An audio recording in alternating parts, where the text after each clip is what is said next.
Now at 5, the Parsons, Kansas Police Department releases the city's crime stats from last year. Plus, dozens of big rigs show out at Buffalo Run Casino for their Rigs on the Run event. And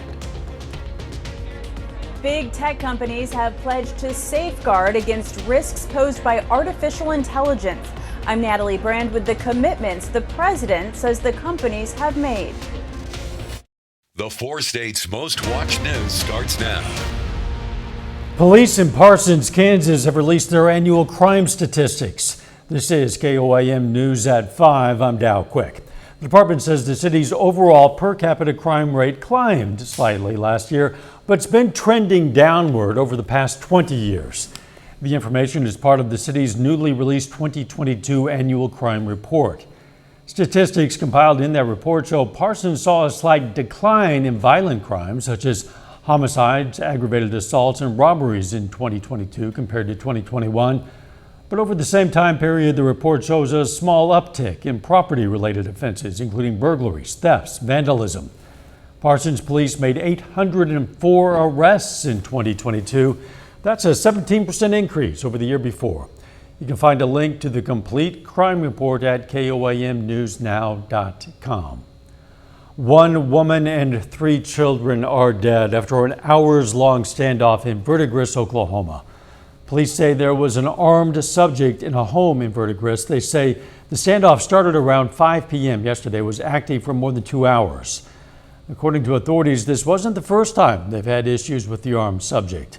All 4 people were found inside the home dead from apparent gunshot wounds.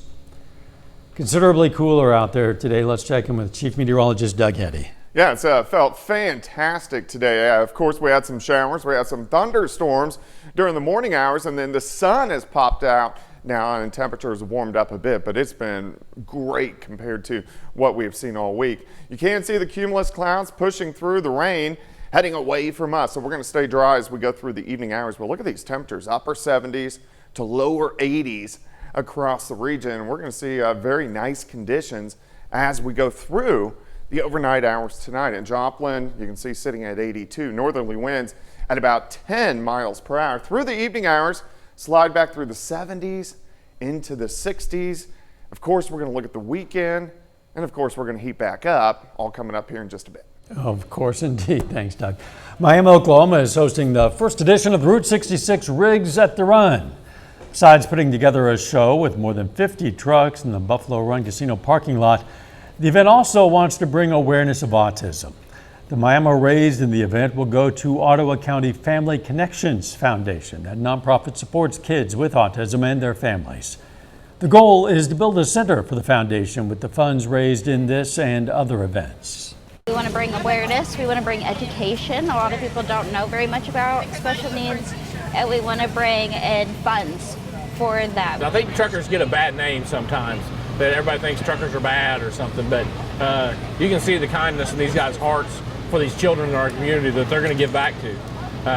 So I think it sheds a light on the trucking community, and it shows them these are really good people. They're just like everybody else. Food trucks and merch sales are also a part of the event. Tonight at 6, a truck parade is happening on Miami's Main Street. Route 66 Rigs said the run continues tomorrow starting at 8 a.m. Special Olympics Kansas is holding their state games in Pittsburgh for the first time ever, and as is tradition, the games were kicked off with a torch run. Pittsburgh police officers today ran with the Flame of Hope from the Law Enforcement Center to Pittsburgh High School. Community members were also invited to join in on that run. The games themselves began with a powerlifting competition. Athletes were weighed in at the start of the event to sort them into different weight classes. Then they went for gold, lifting as much as they could. After that, the awards were handed out. So excited to have state here. Pittsburgh High School is an incredible facility, and we're really excited to be working with them. There are so many volunteers from the high school that showed up today, which is great because it's the summertime, and we are really excited to have it here. Competitions continue tomorrow with some flag football games beginning at 9 a.m. in Hutchinson Field by the Community Middle School. The Biden administration says it secured voluntary agreements from some of the top companies developing artificial intelligence to create new safeguards for their AI products. Representatives from Amazon, Google, Meta, Inflection, Microsoft, and OpenAI were on hand as the president made that announcement. Reporter Natalie Brand has more details from the White House. President Biden, meeting with leading AI companies Friday, says they've agreed to address dangers with the fast-growing field. We'll see more technology change in the next 10 years, or even in the next few years, than we've seen in the last 50 years. The White House says voluntary commitments include security testing of AI systems before their release, developing tools such as watermarking to know when content is AI generated, and researching risks that AI systems can pose to society. These commitments, which the companies will implement immediately, underscore three fundamental principles: safety, security, and trust. The conversation here at the White House comes as some lawmakers on Capitol Hill are pushing for regulations. Let's make sure we make policy based on the science, not based on the hype. George Washington University professor David Broniatowski studies artificial intelligence as part of a new AI institute in collaboration with the National Science Foundation. He says any potential rules need room to respond as the technology evolves and new problems arise. We may find that those regulations are not adaptable and flexible to new AI developments that are coming down the pipe. The White House wants tech companies to commit to developing artificial intelligence for good, and AI focused on tackling current challenges from cancer to climate change. Natalie Brand, CBS News, the White House. The White House says it's working with allies such as Britain, Germany, Japan, and South Korea to develop a common set of AI governance. China, they say, is working on its own regulations. Legendary singer Tony Bennett has died. His death comes years after an Alzheimer's disease diagnosis. Bennett is known for his prolific and crooner-style output of jazzy standards from the American Songbook. Bennett also made more than 150 recordings and has sold an estimated 60 million records. Bennett was also known for serving in the military, helping liberate German concentration camps, as well as for his work with the civil rights movement. Bennett was 96 years old. Still ahead, we're going to check out a first of its kind all-electric flying taxi. And next in Health Watch, the EPA rolls out new standards for lead paint in old homes and schools. Topping today's Health Watch, patients who undergo gastric bypass surgery for weight loss might be at an increased risk of developing non-alcohol substance abuse. That's according to researchers in Sweden who stress the importance of therapy both before and after the procedure. The silver lining, even though gastric bypass patients in the study were 2.5 times more likely to develop a substance abuse disorder, the overall number of those affected is still low. The Environmental Protection Agency is proposing a new rule that would impose tough standards on lead in paint in older homes and schools. Reporter Christina Fan spoke to one homeowner in Newark, New Jersey, where officials gave details on the measure. When Jomo Rose first purchased his Newark home last year, possible lead contamination wasn't even on his radar. But shortly after moving in, he learned one of his youngest tenants, a 2-year-old girl, had traces in her bloodstream. I was just like, oh my gosh, I got to do something because this poor child. Rose says city grants helped him pay for abatement. But nationwide, roughly 31 million homes have the same hazardous paint on their walls, according to the EPA. We know that no level of exposure to lead is good for our children. To eliminate the danger, the EPA introduced a groundbreaking proposal to lower its lead dust hazard level to anything greater than 0, selecting Newark, a city that recently overcame a lead crisis in its water system, as the backdrop for its announcement. I think reducing the hazard level to 0 or just anything above 0 is going to help drive more cleanups. It's going to protect more children. It's going to remove the paint from these walls. Lead-based paint was commonly used in homes before it was banned in 1978. Exposure has been proven to cause developmental delays, learning difficulties, and neurological damage. I can just imagine so many other people going through this, or so many people don't even know that they're exposed to lead. If finalized, the rule is expected to reduce the lead exposures of up to 500,000 children under the age of 6 per year. In Newark, New Jersey, Christina Fan, CBS News. Researchers from Columbia University and the University of Texas are using AI to learn more about human evolution. They identified key skeletal changes that led primates to walk upright. The new tools also allowed scientists to understand how genes and skeletal features are associated with debilitating conditions like hip, knee, and back arthritis. Study authors say the findings could help those working on better ways to prevent or treat those conditions. And that is a look at today's health news. A little bit later, we're going to learn about a new instant payment system launched by the Federal Reserve. Plus, a much cooler day for us today. Of course, we're going to warm back up. We're going to look at that coming up next.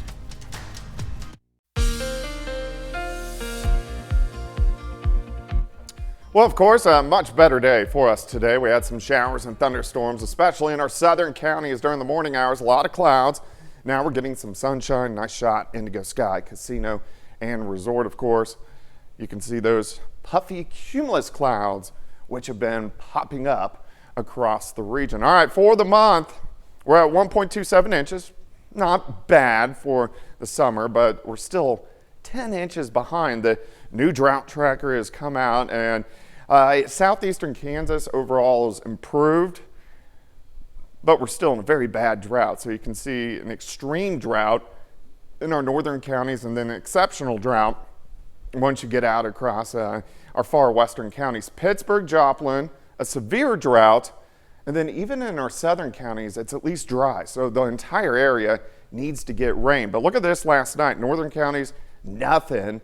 Pittsburgh under 1/4 of an inch, and then about 1/2 inch in Joplin, and then 1/2 inch to an inch, mainly in the southern half of the region, which, hey, we'll definitely take. All right, 82 in Carthage, 81 Veneta, Chanute at 81. Temperatures way better than what we have seen really all week long. It looks pretty good. Here's 7th. Here's Rangeline sitting at 82. Not much in the way of humidity. It feels like 83, so it feels pretty close to the temp. We're going to slide back through the 80s, 70s into the lower 60s later on tonight. All right, cumulus clouds pushing through, but in general, the evening hours are going to be great if you are getting out. Rain heading out of here back toward the west. Our high pressure moved all the way back into parts of Arizona, so this has allowed this cooler air to work in. It's just not going to last very long. Let's go through your weekend. Tonight, pretty much clear skies all the way down into lower 60s for overnight lows. Saturday in general looks great. Lower 80s by noon. Once we get into the afternoon, high temps, upper 80s. You can see a couple isolated little guys trying to pop up, especially in our northern counties. So I'll put a very slight chance for a shower in the forecast, but most of you will stay dry.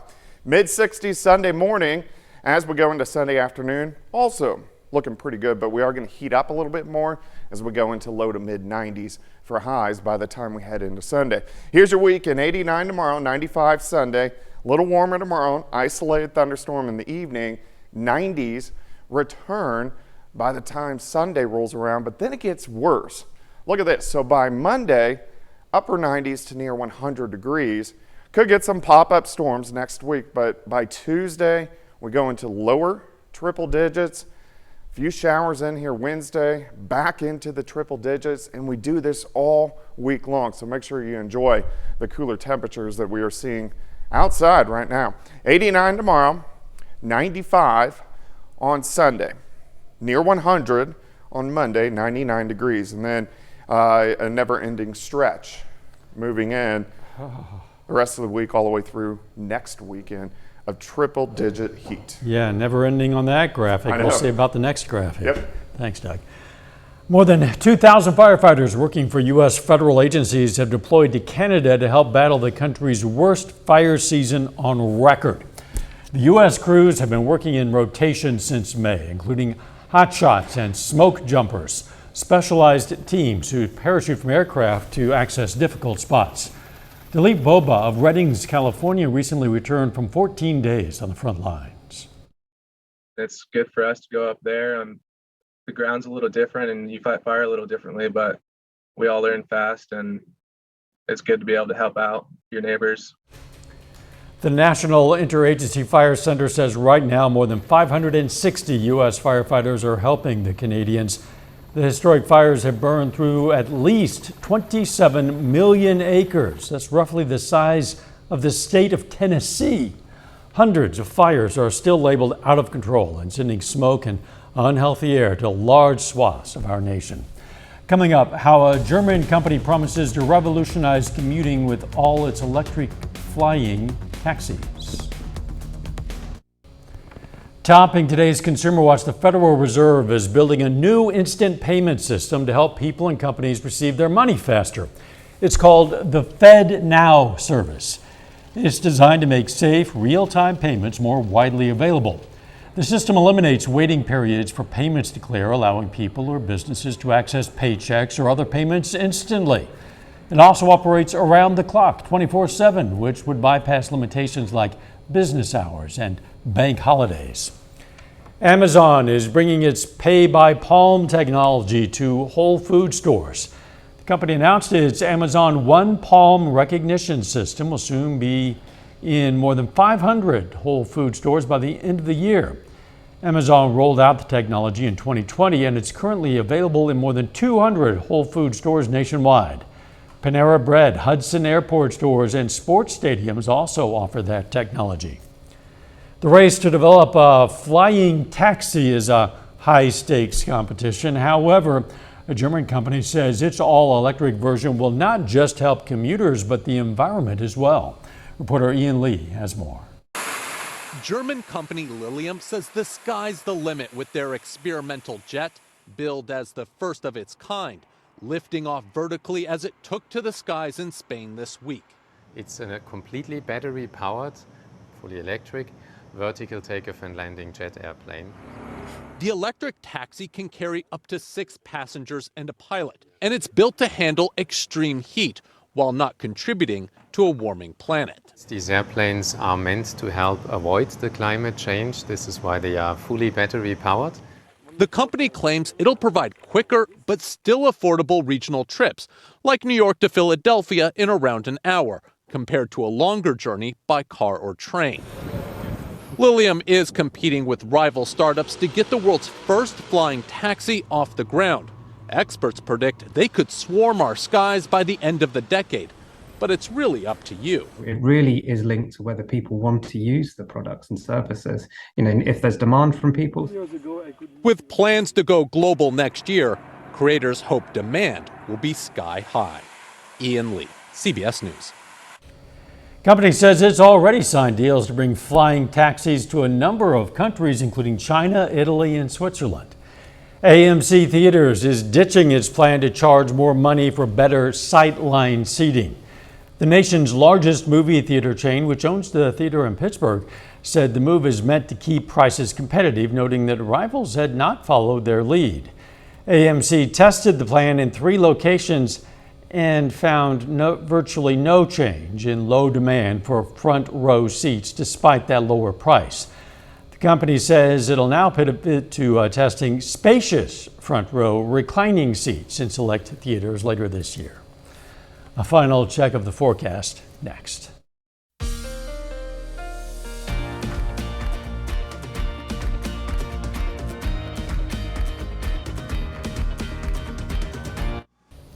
Up next on the CBS Evening News, Steve Hartman goes on the road for an update on a story about a dog that could teach people a thing or two. Then on KOAM News at 6, we're going to check out some flash flooding impacting Seneca, Missouri, plus how Missouri restaurants are being scammed by fake DoorDash calls. And it's a battle of the badges in Vernon County to benefit the American Red Cross. Stay with us for the CBS Evening News and then KOAM News at 6. Hope you've had a chance to get out and enjoy this relatively nice weather today. If not yet, then you ought to this evening. It's beautiful out there. Yeah, the evening hours are going to be great as we slide back through the 80s, 70s, into lower 60s later on tonight. A little bit warmer tomorrow, not bad, 89. Isolated thunderstorm, especially in our northern counties. 95 Sunday and then near 100 most of next week. Thanks for joining us. The CBS Evening News is next. And of course, we're going to be right back here for KOAM News at 6. See you then. Let's make it a great evening.